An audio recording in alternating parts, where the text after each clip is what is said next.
empezamos un nuevo estudio, nueva carta. Estamos a estudiar una nueva carta. En el orden cronológico que fueron escritas, continuamos con la carta a los Corintios. Después de la carta a Tesalónica, vamos a estudiar la carta a la iglesia de Corinto. Y vamos a leer el versículo 1 al 9. Dice: Pablo, llamado por la voluntad de Dios a ser apóstol de Cristo Jesús, y nuestro hermano Sóstenes, a la iglesia de Dios que está en Corinto, a los que han sido santificados en Cristo Jesús, llamados a ser su santo pueblo, junto con todos los que en todas partes invocan el nombre de nuestro Señor Jesucristo, Señor de ellos y de nosotros. Que Dios nuestro Padre y el Señor Jesucristo les concedan gracia y paz. Siempre doy gracias a Dios por ustedes, pues es Él, en Cristo Jesús, les ha dado su gracia. Unidos a Cristo, ustedes se han llenado de toda riqueza, tanto en palabra como en conocimiento. Así se ha confirmado en ustedes nuestro testimonio acerca de Cristo, de modo que no les falta ningún don espiritual, mientras esperan con ansias que se manifieste nuestro Señor Jesucristo. Él los mantendrá firmes hasta el fin, para que sean irreprochables en el día de nuestro Señor Jesucristo. Fiel es Dios, quien los ha llamado a tener comunión con su Hijo Jesucristo, nuestro Señor. No sé ustedes, pero uno oye esa carta y uno dice: qué bonita iglesia, ¿no es cierto? Qué bonitas palabras, en forma muy afirmativa, les hace un llamado a esta iglesia de Corinto. Y vamos a hablar un poquito de esta carta y de esta iglesia en este primer capítulo, en la primera parte de esta carta. Entonces fue escrita en el año entre los años 52 y 55. ¿Y por qué se sabe esto?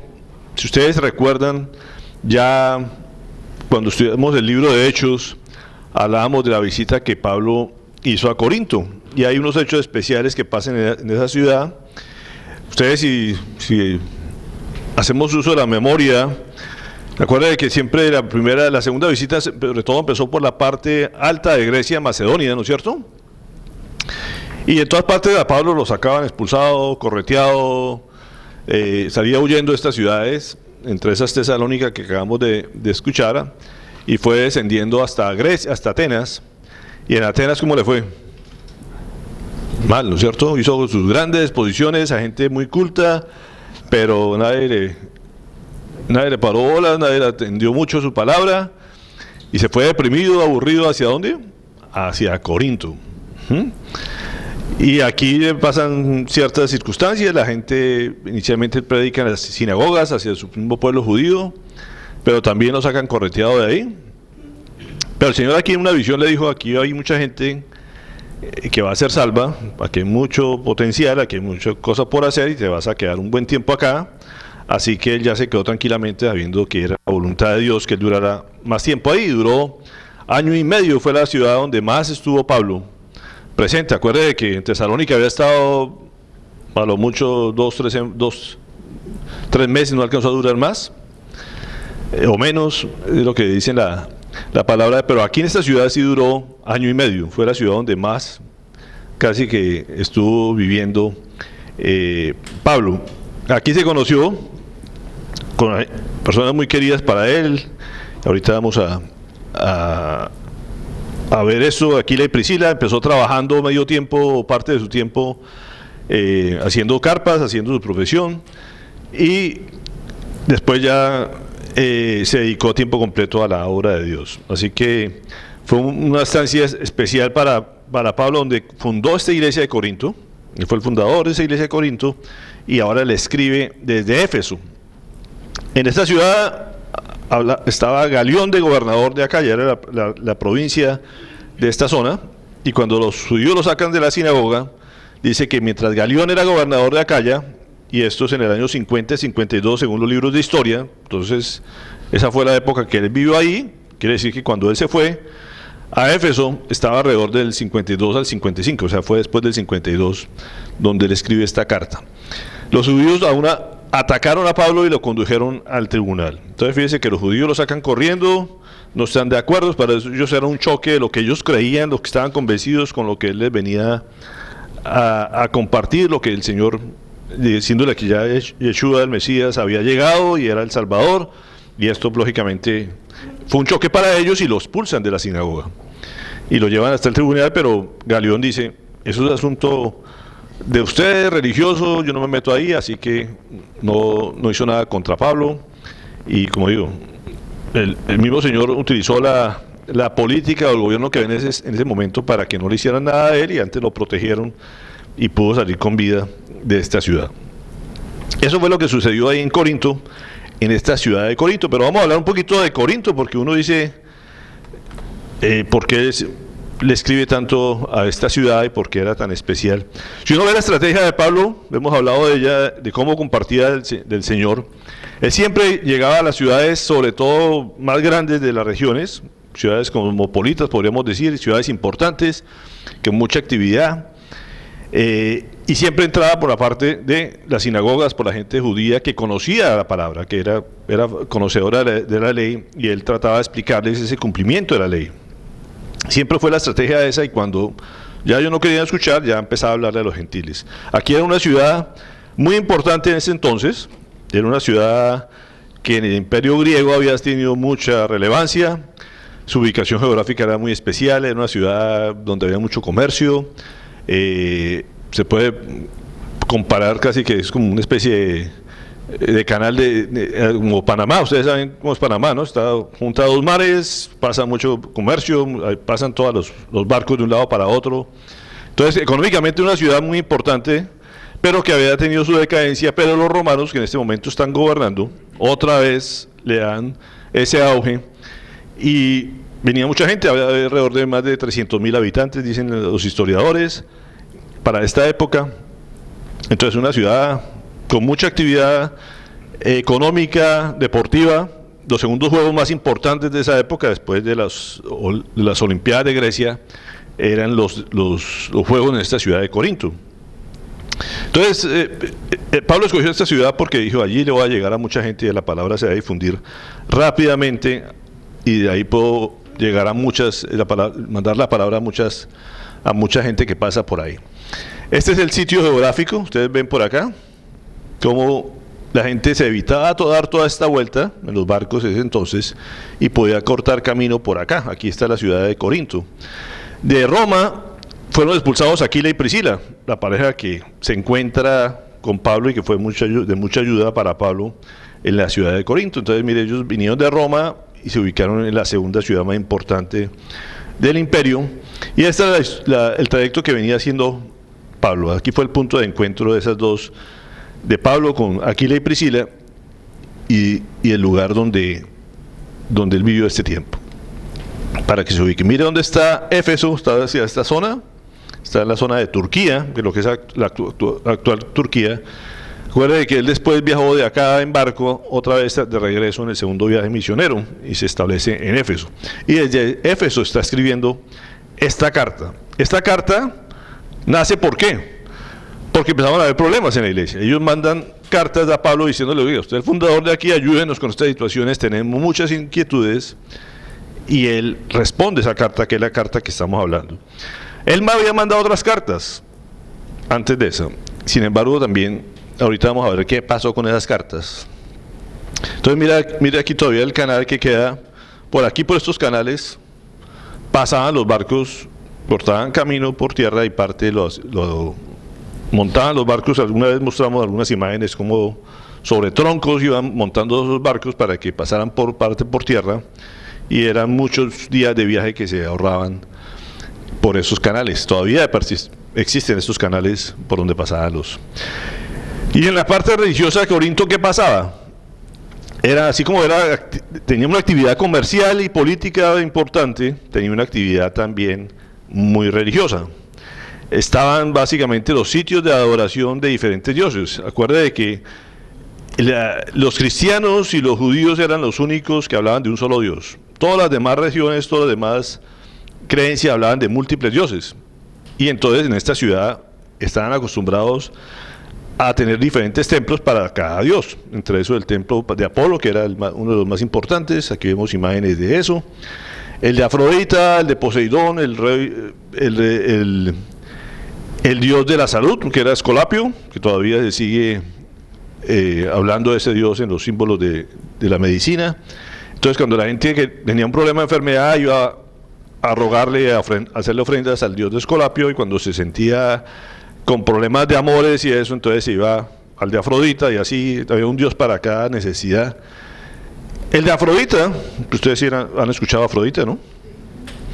Tenía su gran templo ahí, era muy famoso, una de las obras más grandes en esa época de ese imperio, donde básicamente estaba lleno de mujeres de prostitución.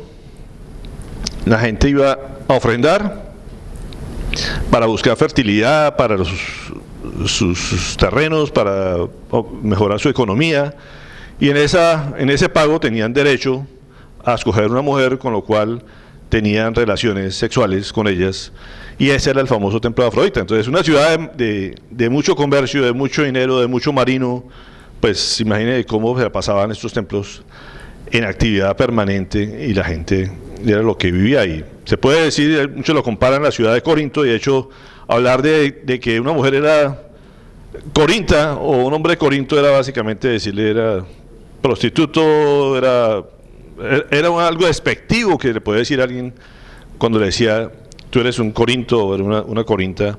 Era una forma de insulto, de decirle eres un prostituto o prostituta, eres un depravado, básicamente. ¿Por qué? Porque una ciudad completamente depravada moralmente, donde se veía de todo. Muchos lo comparan, como digo, con Las Vegas, por decir algo así, o ciudades como estas que son catalogadas como de mucha actividad nocturna y de desorden en muchas áreas de la vida. Así que ese era Corinto, donde estaba viviendo Pablo, y no era fácil una actividad tan mundana llevar la palabra del Señor y que fuera aceptado. Y ahorita vamos a ver por qué tiene trascendencia eso. ¿Por qué? Ahí estaba la iglesia de Corinto, y la iglesia de Corinto tenía en ese momento cosas que, como digo, no dejaba de tener de ese mundo. Estaba rodeado de eso, pero también esas cosas se habían metido en la iglesia. En vez de impactar el mundo estaba impactando en la iglesia, dentro de la iglesia. Entonces, ¿cuáles eran los problemas que había ahí? Había una división en el liderazgo, empezaron las pugnas. ¿Qué es lo que hay en el mundo? Egoísmo, competencia, ¿cierto? Vanagloria, quién se luce más. Y eso estaba pasando en la iglesia. Entonces empezaron a abrirse los grupos que decían, si creemos a Pablo, otros no, la palabra no dice eso, y empezaron a formarse grupos, y es lo que vamos a ver durante estos capítulos, cómo hay divisiones dentro de la iglesia. Y eso es lo que la gente supuestamente le manda en la carta a Pablo, diciéndole, eso está pasando aquí. Hay tolerancia en la inmoralidad sexual, o sea, era tolerable que alguien tuviera relaciones por fuera del matrimonio, o que acudiera de vez en cuando a prostíbulos, y cosas como esas se veían dentro de la iglesia. Entonces, es curioso cómo empieza uno a ver cómo Pablo habla a la iglesia, pero uno ve que la iglesia no se está comportando como Dios quiere. Había demandas unos a otros entre los hermanos. Lo que dice la palabra es que uno, cuando tiene un problema con un hermano, debe arreglar por las buenas, tratar de llegar a un acuerdo antes de ir a donde un pagano a que diga quién tiene la razón, ¿cierto? Pues aquí habían pleitos entre los hermanos de la iglesia, y eran llevados a los tribunales para que otro los juzgara. Entonces también pasaba eso. Era una iglesia que tenía dones espirituales, y ahorita vamos a ver cómo habla de ellos, pero la gente abusaba, y había una forma desordenada de utilizar los dones espirituales. Y por último, tenían interés siempre en sobresalir, en tener prestigio, de llamar la atención. Eran cosas que se veían dentro de esta iglesia. Parecido a lo que pasa hoy en día, se ve esas cosas, ¿cierto? Somos cristianos, pero siguen habiendo cosas del mundo metidos dentro de las iglesias, y es algo que el Señor va a hablar en estas cartas que puso a escribir a Pablo. En uno de los libros que estaba leyendo me encontré esta frase que es, claro, me parece importante. Es bueno saber a dónde uno quiere ir, pero primero debe saber dónde está parado. Y eso básicamente resume algo de lo que le está diciendo Pablo a los Corintios. Primero hay que hablar y mirar dónde están ustedes, cuál es la situación real donde están ustedes, para saber a dónde va. Todo el mundo quiere la salvación, todo el mundo quiere estar un día en la presencia del Señor, ¿no es cierto? Y muchos veníamos hablando de Tesalónica, todo el mundo mirando la segunda venida, cuándo va a ser el día del Señor, pero a veces no nos ubicamos dónde estamos hoy como iglesia, como grupo, ni como personas. O sea, uno tiene que saber dónde está para saber a dónde quiere ir, ¿no es cierto? ¿Estamos de acuerdo? Entonces mucha gente venimos con la enfoque de que todos queremos estar un día en la presencia del Señor, pero no nos ubicamos dónde estamos y cómo estamos el día de hoy. Y para Pablo era importante, y así empieza su carta, diciendo quién era él y quién era también la iglesia donde él cuál era la iglesia que él estaba fundando. Entonces aquí les hablaba que Pablo escribió esta carta, pero no era la primera carta. Él habla dentro de esta carta de que ya les había escrito algunas advertencias. Ya él sabía cosas, le había llegado rumores de cómo estaba esa iglesia. Y en 1 Corintios 5:9 dice: os he escrito por carta que no os juntéis con los fornicarios. O sea, alguien le había dicho: oiga, esta gente anda con fornicarios, o sea, no le importa con quién andan. Entonces uno dice, como dices, si uno anda con fornicarios algo se le pega, ¿no es cierto? O sea, como dice, si anda entre la miel algo se pega, igual pasa aquí. Si andan con los fornicarios, algo se les puede pegar. Y dice, no anden con los fornicarios, y ya les dije por carta eso. ¿Cuál carta? Desafortunadamente las cartas, nadie sabe dónde quedaron, desaparecieron. Esas cartas no contamos con ellas. Entonces uno dice, la primera carta de esto no es la primera carta. O sea, es una de las tantas cartas que Pablo mandó, pero por algo el Señor permitió que estas nos llegaran a nosotros y las otras no. ¿Sí? Entonces uno ve que no solamente fueron 2 cartas, sino que hubo más cartas. Sino que estas fueron las más importantes o las que más trascendieron. Pero hay cartas perdidas, así como hay gente perdida dentro de la iglesia. ¿Sí? Y eso es lo que también vamos a ver aquí, que dicen que son cristianos, pero no están. ¿Cuál era lo que pasaba en esta iglesia y pasa en las iglesias actuales? Hay hasta cierto punto hipocresía. ¿Hipocresía qué es? Que la gente aparentaba ser santa, somos muy religiosos, estamos aquí todos los días en reunión, pero creen otras cosas o no están muy convencidos y todo el mundo tratan de quedar bien aquí y allá. Pero también pasa lo que se conoce como hipocresía, esquizofrenia. ¿Qué es esquizofrenia? ¿Sí han oído el término? ¿Ah? La gente lo habla como locura y es una locura, pero ¿por qué es locura? ¿Qué es lo que traduce esquizofrenia? Es tener una mente dividida. ¿Sí? Nosotros tenemos el cerebro nuestro compone de 2 hemisferios y esos habitualmente están entrelazados y funcionan conjuntamente, ¿no es cierto? Pero el término básicamente sale de eso porque hay gente que tiene la mente dividida. O sea, por un lado se convencen de una cosa, pero por otro lado están haciendo otras completamente diferentes. O sea, eso es una locura, como decía. Uno lo conoce como locura, pero básicamente lo que traduce eso. O sea, por un lado uno dice, sí, Señor, yo te creo, pero el otro está practicando una cosa completamente distinta, ¿cierto? Entonces, de hecho, que vengamos a una iglesia no quiere decir que seamos completamente cristianos. Y podemos decir, sí, creemos y alabamos aquí, pero el lunes la gente nos ve y dice, algún día habrá ido a una iglesia? O sea, es que tanto estamos dando testimonio afuera y que tanto impactamos. Entonces la iglesia de Corinto básicamente le estaba pasando eso.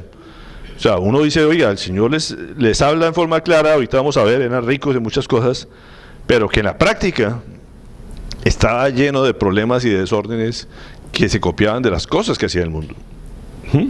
Entonces, de eso básicamente esta carta. Y vamos a mirar cómo empieza 1 Corintios 1:1, y voy a leerlo en la versión hebrea. Dice, Shaul, llamado por la voluntad de Dios para ser un emisario del Mesías Yeshua, o apóstol de Mesías Yeshua, y del hermano Sóstenes. Y aquí vamos a hablar de una forma especial que Pablo habla, porque dice, yo soy Pablo, o Shaul, llamado por la voluntad de Dios. Primera aclaración, Por eso decía, primero uno tiene que tener claro dónde estamos hoy, quién soy yo, antes de empezar a hablarlo de plural. Entonces, él está diciendo, mire, yo tengo un llamado del Señor. ¿Sí? Cuando dice, uno tiene que tener cuál es su llamado. ¿Ustedes saben cuál es su llamado? O sea, uno tiene que tener claro que nosotros fuimos llamados por la gracia del Señor. Estamos aquí, no porque coincidieron ciertas cosas y pudimos venir hoy.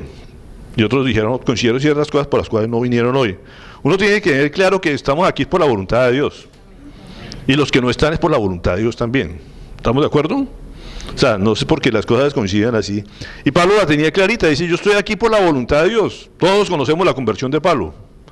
Él iba a dónde? A perseguir a cristianos. Por la voluntad de Dios, digo, no, usted va a dejar de perseguir cristianos, ahora se va a volver enviado mío. Va a trabajar, en vez de trabajar para el mundo, va a trabajar para mí.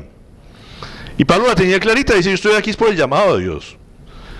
¿Sí? Y eso nos habla precisamente de tener, que Pablo la tenía completamente clara. Y así la debemos tener nosotros, claro. Nosotros estamos aquí por la voluntad de Dios, porque Dios nos escogió, no porque fuéramos muy listos. Y ahí empieza a mostrar la humildad, en cierta forma, de Pablo. Y él tiene clara cuál es su misión. Dice, yo fui llamado por la voluntad de Dios, ¿para qué? Para ser un emisario o un apóstol, que eso quiere decir apóstol. Eso es un regalo de Dios.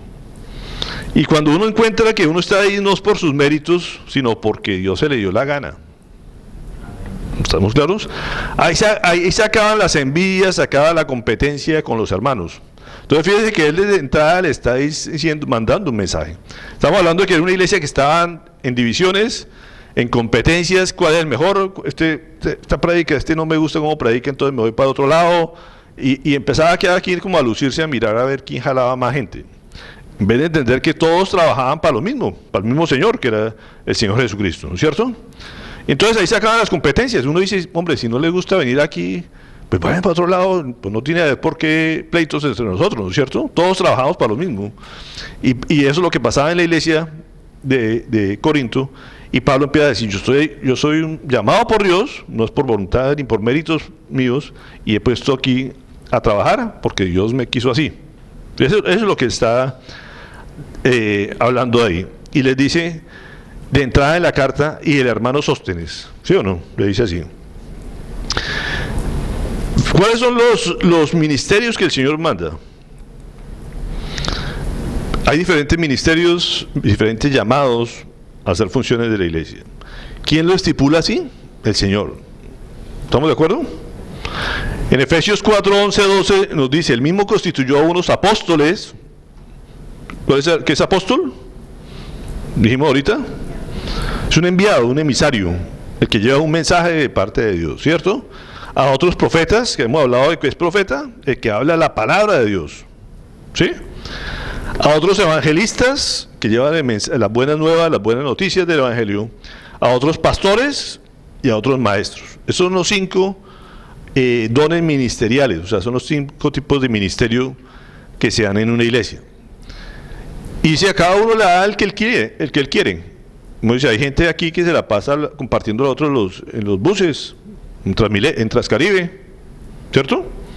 Ese es su ministerio y no es mejor ni peor que el estar parado aquí enseñando la palabra.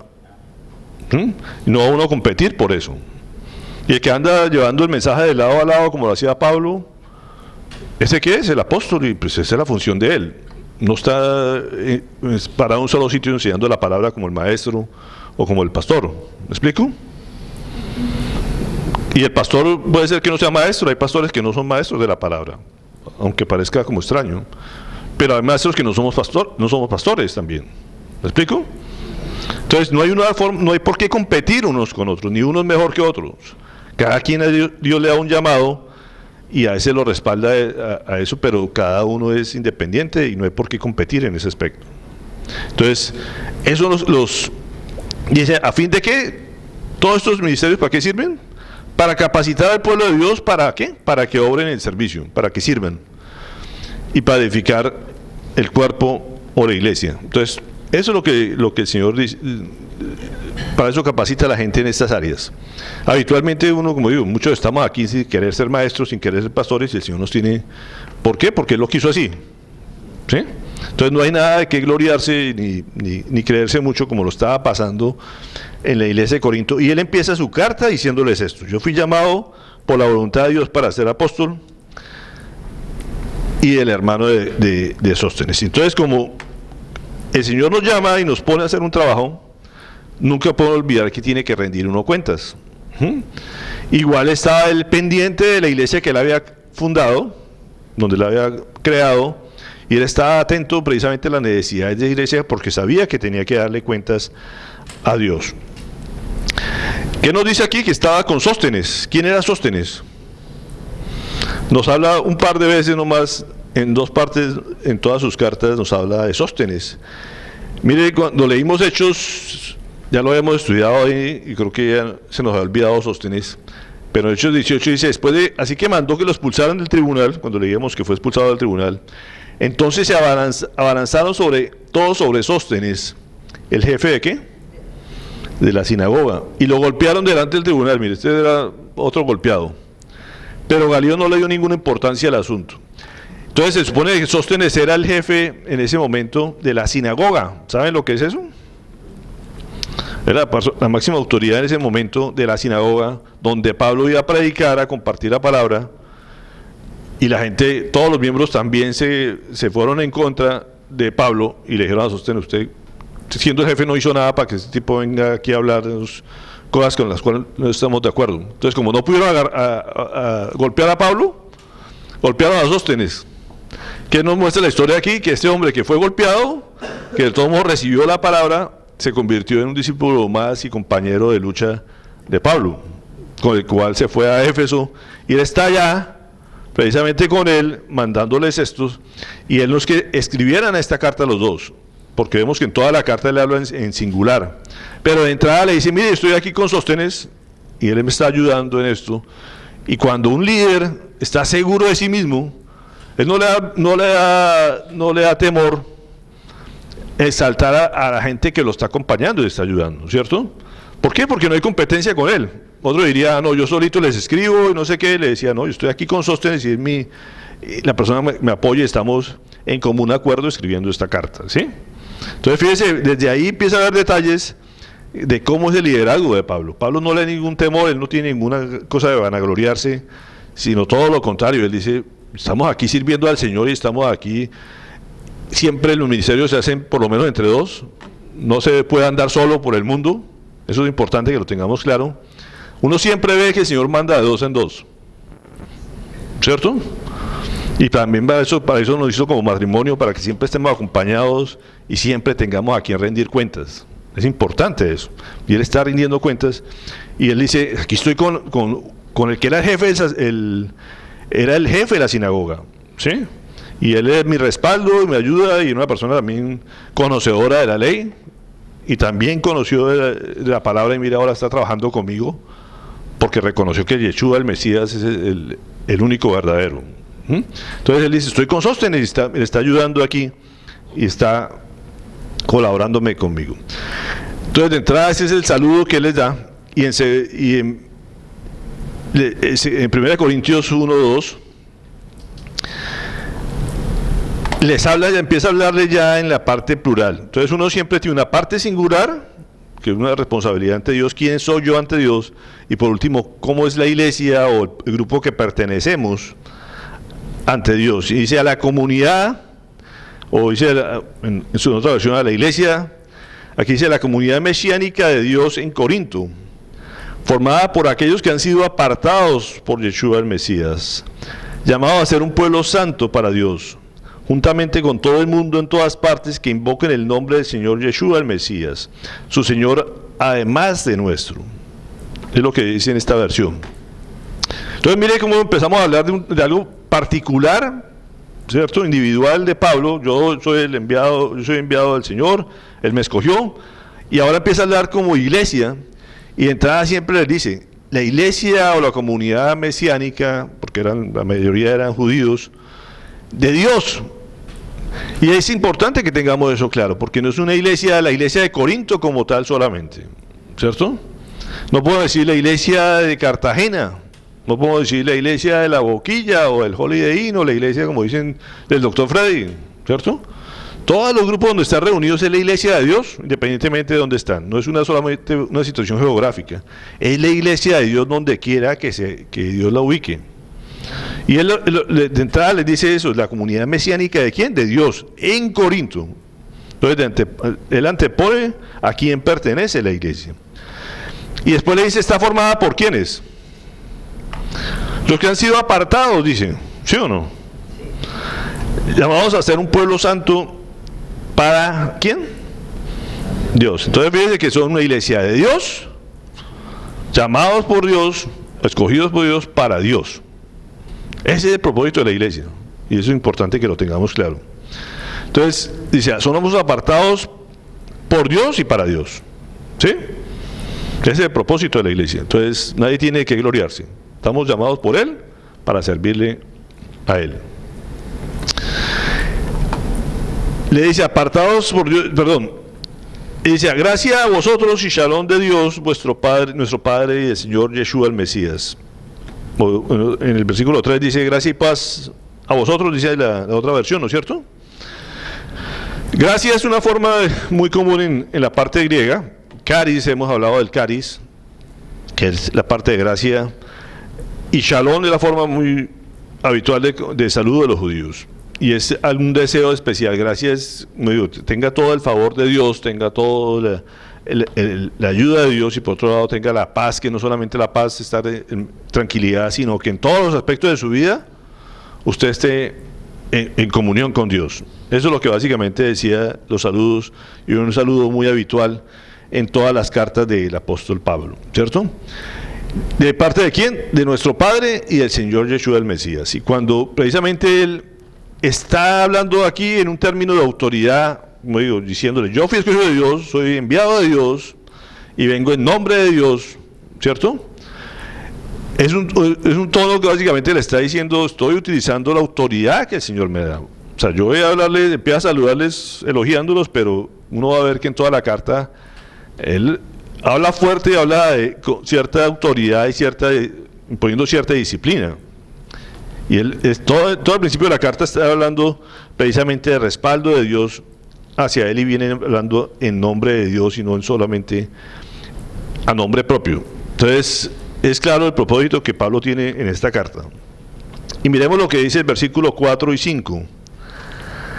Dice, doy gracias siempre a Dios por vosotros, por el amor de Dios y su bondad que os ha sido dada por medio del Mesías Yeshua, en que habéis sido enriquecidos por él en tantas maneras, especialmente en el poder de la palabra y la profundidad de su conocimiento.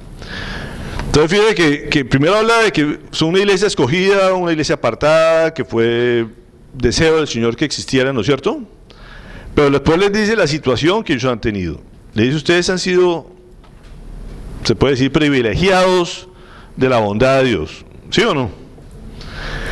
Y es una iglesia que él ya sabe los problemas que tiene, pero a pesar de eso dice, doy gracias a Dios por ustedes. Yo no sé si ustedes alcanzan a ver la magnitud de esto. Es una iglesia que tiene mil de problemas, de que muchos están en desorden en la iglesia, pero Pablo no deja de dar gracias a pesar de eso.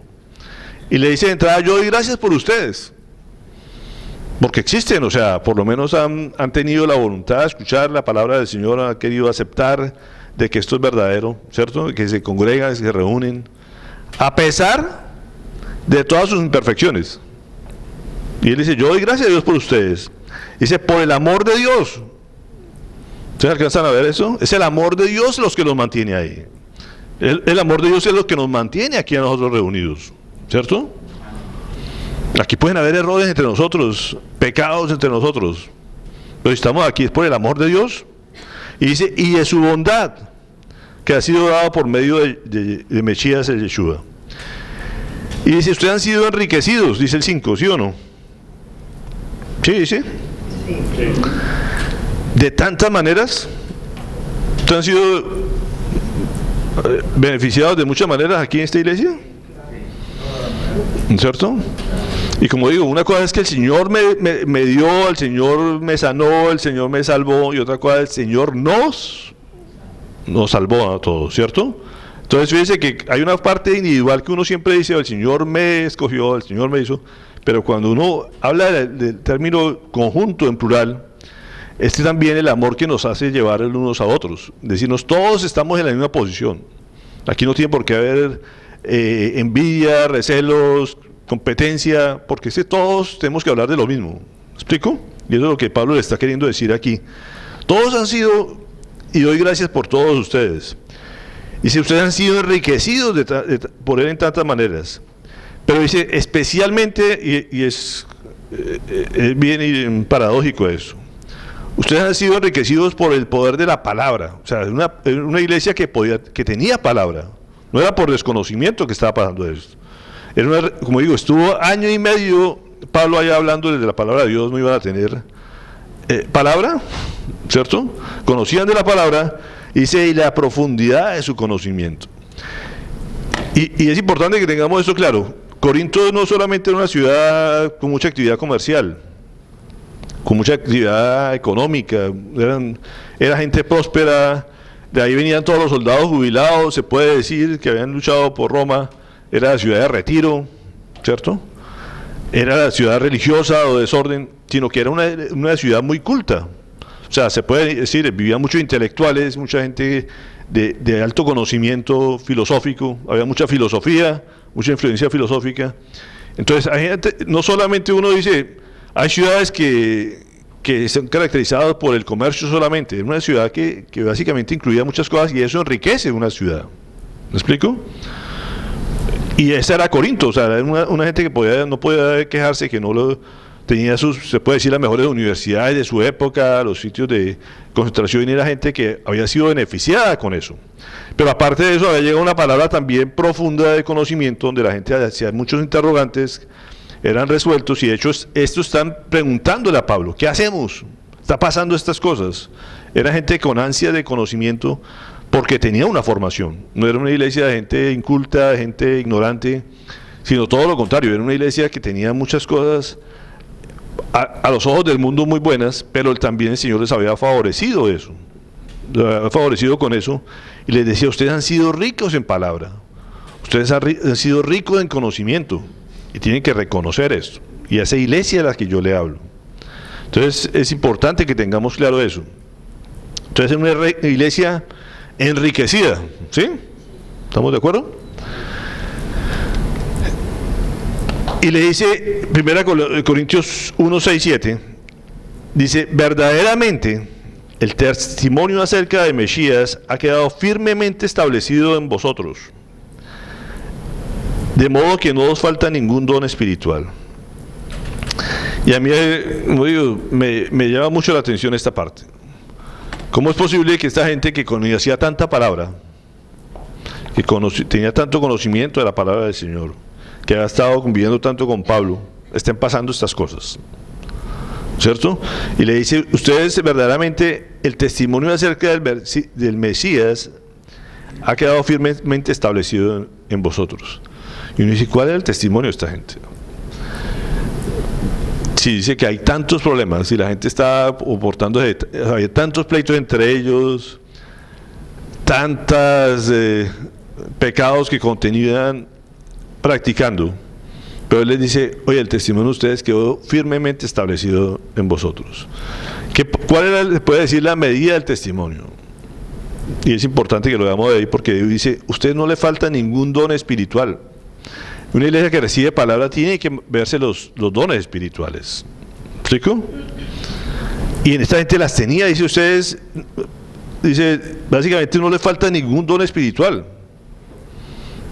Y por eso la palabra quiere decir que sí ha sido efectiva en ustedes. De eso da testimonio la iglesia. Quiere decir que una iglesia no es porque nos sentamos a reunirnos aquí a leer muchos todos los días, todo el mundo estudioso de la palabra del Señor, sino que los dones espirituales tienen que ver. Dice eso, ¿sí o no? Y por eso decía, ustedes han sido confirmados de que sí han aceptado la palabra de Dios. Y es como es probable que Dios utilice esos dones a pesar del comportamiento de la gente. ¿Se han puesto a preguntar eso? O sea, Dios no solamente utiliza al que no comete pecado, al perfectamente puro y casto, sino que utiliza todo el que quiera darse. ¿Por qué? Porque el don es un regalo. Y el regalo es soberanía de Dios. ¿A quién se lo da? A quien Él quiera. A pesar de que, ¿cómo es la persona? ¿Me explico? No que porque sea el más puro, el más casto, el más puro, más santo, se puede decir que es lo que la gente dice, ay, esa persona es tan santa, entonces ese tiene todos los dones del Señor y le va a dar. No necesariamente. Dios se lo da el regalo a quien Él quiera. Y Él pone a funcionar, a trabajar para Él, a quien Él quiera. ¿Me explico? Y eso era un testimonio de que sí estaba el Espíritu del Señor ahí. Tenemos que conocer cuáles son los dones del Espíritu. ¿Ustedes lo saben? ¿Cuáles son los dones del Espíritu? 1 Corintios 6:7. Perdón. Este es una lista. Dice palabra de sabiduría, son 9 dones espirituales que la Biblia menciona precisamente en el libro de Corintios, y esta iglesia las tenía todas, los 9. Tenían la sabiduría. ¿Para qué sirve? Para poder hacer práctica esa palabra, ¿sí o no? Pues la fe, tenían fe, era una iglesia de fe.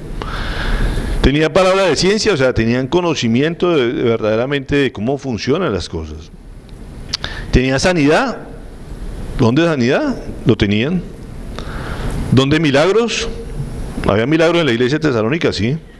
Podían dar testimonio de eso. Tenían profecía, tenían discernimiento de espíritus, tenían lenguas y tenían interpretación de lenguas. Tenían todos los 9 dones, los había en la iglesia de Tesalónica. ¿Sí? Y yo añoro que en esta iglesia hayan todos esos 9 dones, porque eso es parte del testimonio de que la gente está escuchando buena palabra y lo está poniendo en práctica, esos dones. ¿Me explico? En esta iglesia de Corinto lo sabía a pesar de todo lo que ellos eran. Y eso es importante que lo tengamos claro. ¿Sí? 1 Corintios 1, 6, 7. Eso fue el que leímos ahorita, perdón. El testimonio acerca del Mesías, y ha quedado establecido que sí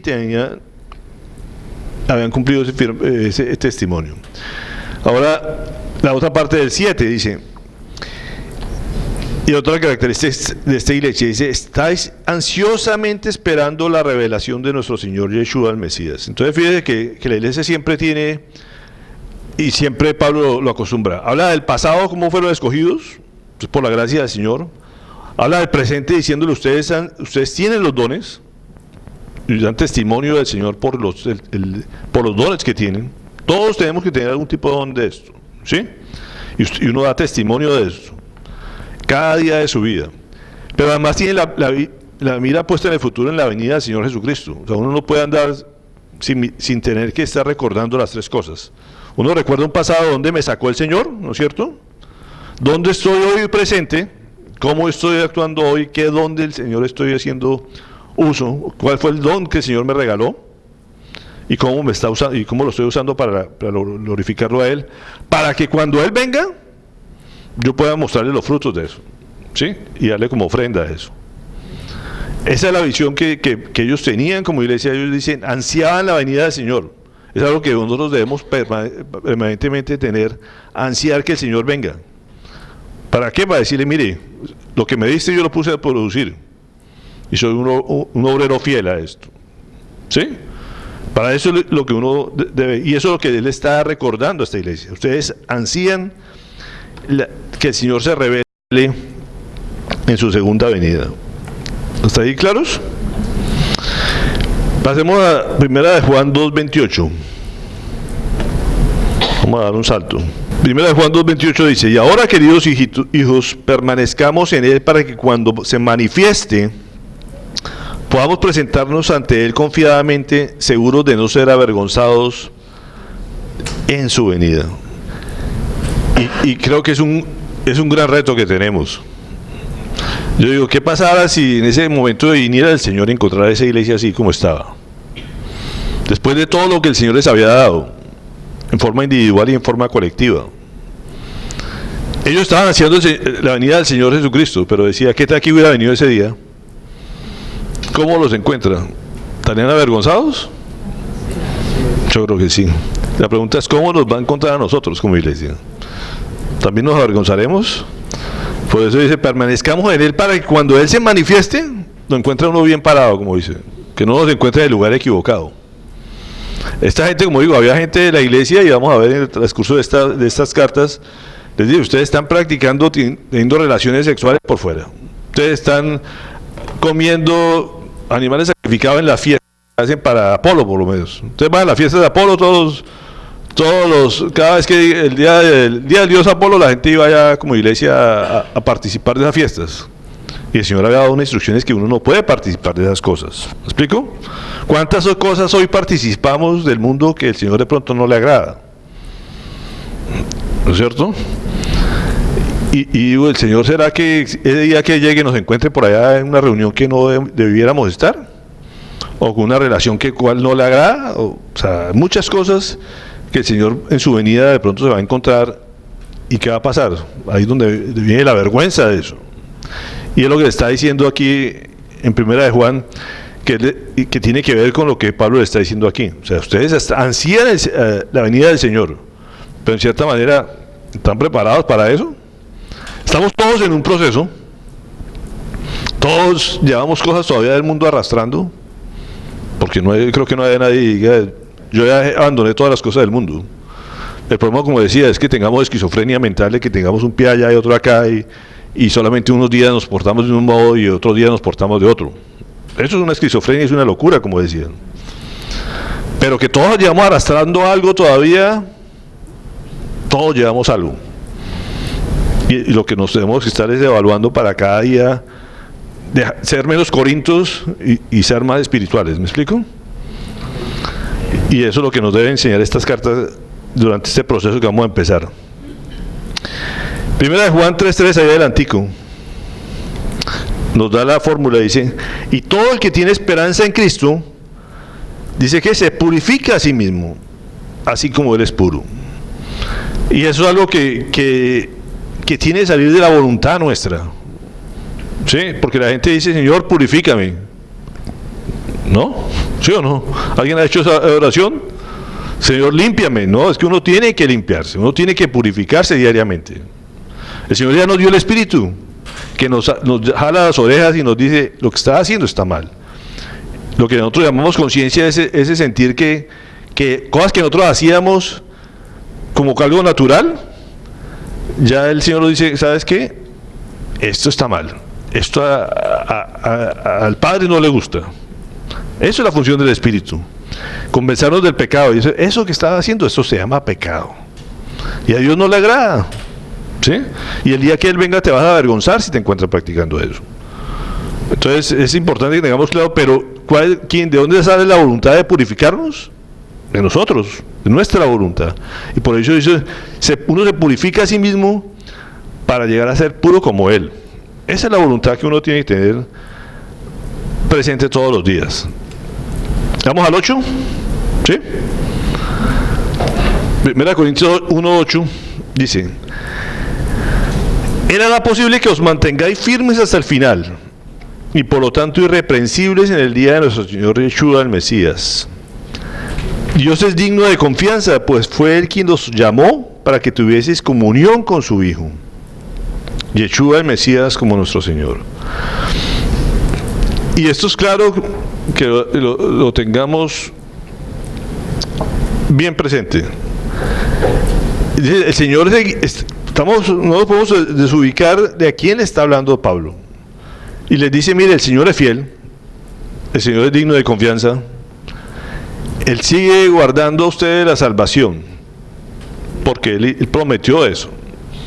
Él ya dio a su Hijo para que todo el que crea en Él será salvo. A pesar de que ustedes estén llevando ese comportamiento, ¿sí o no? El hecho de que nosotros a veces fallemos no hacemos que Dios falte a su palabra, que falte a su pacto. ¿Me explico? Él sigue diciéndole, aquí los espero, si ustedes siguen creyendo con Él, yo los espero. ¿Cierto? Yo los llamé y espero que ese llamado esté todos los días presente en sus vidas, confirmando de que creen en mí todos los días, ¿cierto? Pero la salvación está ahí. Yo no voy a quitar la salvación y voy a echar para atrás el sacrificio del Hijo. Y él dice, algún día podrá presentar irreprensibles, dice. Dice, ¿esta iglesia sería irreprensible? A los ojos nuestros sería una iglesia condenable, podríamos decir. Y vamos a ver todo lo que ellos fallaban. Y uno diría, o sea, este no merecería el castigo. Pero dice que por la gracia del Señor, esta iglesia se podría mostrarse irreprensible el día del Señor. ¿Por qué? Porque de todos modos habían creído en el Señor. Y dice, Él los llamó para que tuvieses comunión con el Hijo. Y esa comunión es fundamental que lo tengamos claro. La comunión es el centro de la vida cristiana. ¿Me explico? ¿Ustedes sabían eso? La comunión con el Señor es el centro de la vida cristiana. O sea, lo importante uno en la vida es que tenga relación con el Hijo. No que hagan muchas cosas, muchas obras, muchas cosas. Si la gente tiene buena comunión con el Hijo, de ahí lo demás, todo se viene por añadidura. ¿Me explico? Es la realidad. La gente busca leer o estudiar, pero digo, ¿y la relación con el Hijo cómo está? Porque eso no es solamente llenarse de conocimiento. El cristianismo es una relación por sobre todas las cosas. No sé si me voy a entender, ¿sí? Nosotros somos llamados a la comunión con el Señor, a eso somos llamados, a que tengamos una relación con Él. Eso es lo importante. Es el llamado. Si alguien dice, no, es que yo no tengo llamado, el llamado más importante y principal de la vida es que tengas una comunión con el Hijo. Es el llamado que todos tenemos, ¿sí? De ahí para adelante yo le voy a decir qué es lo que tienes que hacer. Vas a enseñar, vas a pastorear, vas a ser apóstol, vas a hacer... La función Dios se la va poniendo a la gente después de que tenga esa comunión. ¿Me explico? Y encontraba este texto que me gustó mucho. Dice, Dios no está interesado en lo que tú tienes como en lo que tú eres. Estamos en un mundo que nos valora por lo que tenemos. Y Dios nos ha llamado por nada especial, porque estamos los más preparados, ¿no? Dios llama al que quiera cuando Él quiere. Por lo que somos, no por lo que tenemos. ¿Me explico? Y le dice, no está interesado en las cosas que puedes hacer para Él. Porque la gente dice, no, es que vio un gran potencial en mí, entonces por eso me llamó, porque... No, tampoco. Él no lo necesita para nada. Él puede hacer las cosas con o sin nosotros.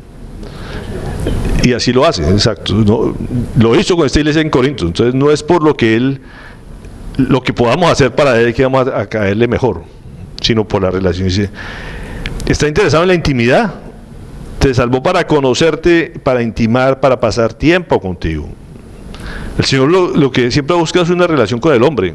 Y lo que ha querido restablecer desde que el hombre pecó es que estemos relacionados con Él y estemos cerca de Él. Y es lo que muestra esta iglesia de Corinto. La iglesia de Corinto, como dice, fue una iglesia que Dios, un pueblo especial que lo eligió. Así como eligió a Pablo, Él eligió a esta iglesia. ¿Sí? Nos escogió a nosotros. ¿Sí? Ahorita la pongo otra vez para que la... ¿Sí o no? Él nos escogió a nosotros. O sea, así como escogió a la iglesia de Corinto, la eligió a la iglesia de Corinto, igual nos escogió a nosotros. Entonces, un pueblo que fue elegido, un pueblo que fue enriquecido a través de toda su palabra y de todo el conocimiento que les dio. Dios entonces no solamente se conforma con escogernos, sino con darnos de sus riquezas en gloria. Eso fue lo que les dijo a la iglesia de Corinto. Ustedes son un pueblo que ha sido elegido, pero que además ha sido enriquecido con todo lo que les ha dado por medio de la bondad del Señor. Y por último, es un pueblo que ha sido establecido para que esté en la presencia del Señor por la eternidad. Entonces, independiente a veces de lo que hagamos, el Señor dice, yo te escogí, yo te di y yo te establezco como mi pueblo. Ya cuando uno se decide pelear con Él y ya olvidarse y no creer en Él, pues ahí se pierde. Pero los errores que nosotros tengamos, decimos Dios es fiel. Dios no deja de cumplir su promesa. Si decimos de verdaderamente que creemos en Él y que todos los días nos evaluamos y nos arrepentimos para poder sentarnos dignos y no nos avergoncemos el día que Él llegue y nos encuentre mal parado, pues vamos a gozar de todos sus beneficios en el nuevo reino. ¿Sí? Eso es lo importante que podemos empezar a entender de esa iglesia de Corinto, y que nos va a revelar esta carta muchas cosas en las cuales estamos fallando, pero que Dios siempre nos da una esperanza de que decir cómo debes dejar de hacer esas cosas para que el día que el Señor llegue nos vea completamente dignos de estar en su presencia y por no entrar a su mesa y gozar de su banquete y gozar una eternidad con Él. Eso es lo importante. Es una carta, unas cartas donde Pablo da muchas instrucciones, donde la gente reconoce, porque como digo, eso fueron consultas que ellos le hacían a Pablo. Díganos cómo mejoramos eso, porque sabemos que estamos mal. Y eso ya es un buen indicio. Hay gente que está reconociendo que hay cosas que están fallando, que no es la iglesia que Dios quisiera llegar a encontrar. Y eso desde ahí arranca todo, cuando uno reconoce sus propias faltas. Si ellos no hubieran mandado esta carta como que todo está bien y así nos conformamos y así debe ser, pues no habrían soluciones, ¿no es cierto? Pero es una iglesia que está reconociendo que hay problemas, que ellos saben que eso no es lo que le agrada a Dios, que siguen siendo muy influenciados por el medio que los rodea, que siguen muy distraídos, siguen siendo muy tentados por la iglesia y mucha gente está cayendo, y le está diciendo a Pablo, ¿qué hacemos? ¿Cómo se soluciona esto? Y es lo que espero que el Señor nos hable a través de todas estas semanas que vamos a estar estudiando esta carta a los Corintios. Entonces creo que sigue siendo una carta muy contemporánea, donde esperamos que el Señor nos hable y nos hable claro cómo debemos ser para agradarlo a Él, ¿cierto? Yo me imagino lo que podría estar sintiendo Pablo, una iglesia que le dedicó año y medio de su vida. Muchos dirían, sería desalentador para Pablo decir, ¿a dónde ha caído esa iglesia donde le dediqué tanto tiempo? Acabamos de salir de una donde le dedicó unas cuantas semanas y mire lo bella que era Tesalónica, y esta que le dedicó más tiempo, y mire todos los problemas que se avecinan, que vamos a ver. De pronto es desalentador, pero él dice, bueno, yo hice lo que me correspondía, ellos verán lo que quieran aceptar, ¿no es cierto? Lo importante es cada quien hacer lo que a Dios le agrada y lo que, sin dejarse de preocupar en forma colectiva por el resto de la iglesia.